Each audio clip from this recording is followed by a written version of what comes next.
पाटील महामंडळाच्या वेबसाईटचं काम उपमुख्यमंत्री अजितदादांनी बंद पडलं असे निरर्थक आरोप नरेंद्र पाटील साहेब यांनी केलेले. नरेंद्र पाटील साहेब आपल्याच महामंडळाचे व्यवस्थापकीय संचालक यांनी काल प्रेस नोट काढून सांगितलेलं आहे की ती वेबसाईट का बंद आहे. त्याच्यामुळे आपण जे आरोप करताय अजितदादांवर ते राजकीय द्वेषापोटी करताय हे नक्की झालेलं आहे. खरं तर मी अण्णासाहेब पाटील महामंडळाचे डायरेक्टर होते.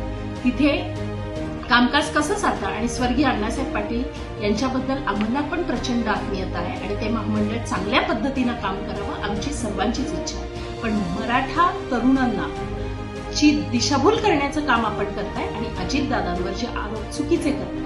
मला सांगा 54% जी प्रकरणं झाली ती फक्त ट्रॅक्टरची झालेली, 18% प्रकरणं ही फक्त वेगवेगळ्या गाड्यांमध्ये झालेली.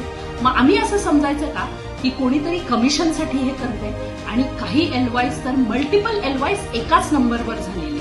म्हणजे काय, एकच एजंट हे सगळं काम करतो आणि हे सगळं सुरळीत व्हावं, प्रत्येक मराठा तरुणाला चांगल्या पद्धतीचं कर्ज मिळावं हाच त्याचा मागचा उद्देश आहे.